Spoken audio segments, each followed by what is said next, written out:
Lumusong ka na naman. May sugat ka pa sa paa, oh. Ay nako, Dalisay. Sanay na ako rito. Kailangan kong makauwi bago bumuhos ulit.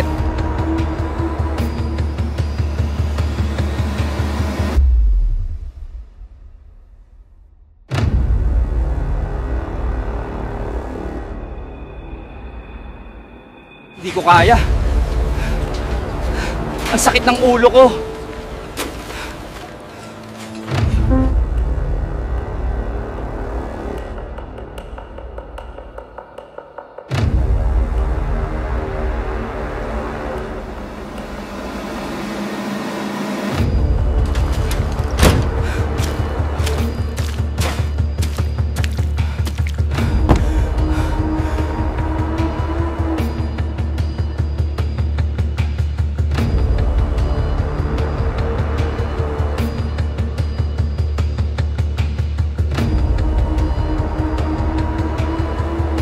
Cardo, ilang araw ka nang nilalagnat.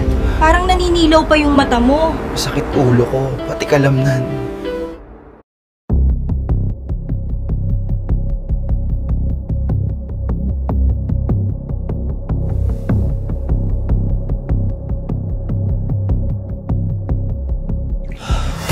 Tara na, Cardo.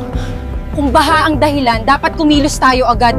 Mas okay nang magpatingin kaysa magsisi.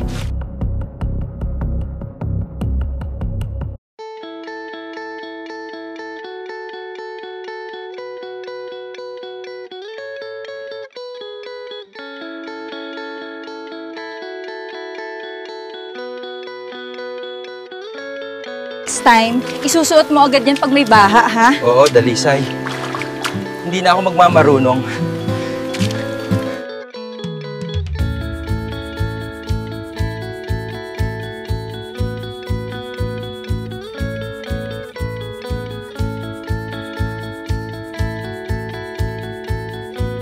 Leptospirosis starts with a high fever, body aches, and sometimes yellowing of the eyes or skin. If neglected, it can damage the liver and kidneys.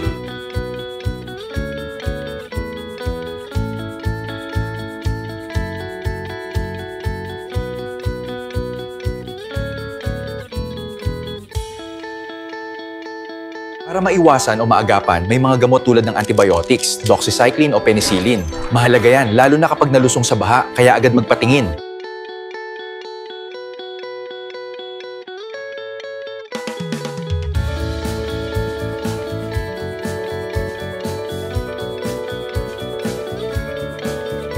Para maiwasan ang leptospirosis, laging magsuot ng bota sa baha, takpan ang anumang sugat at laging maghugas ng kamay.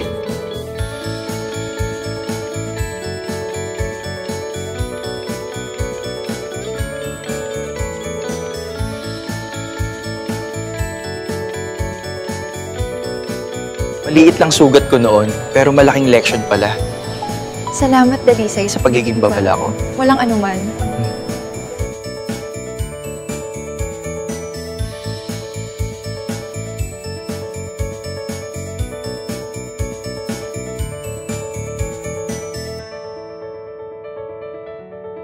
Kaya sa susunod, huwag nating hayaang manalo ang leptospirosis. Iwasan, maagapan at labanan.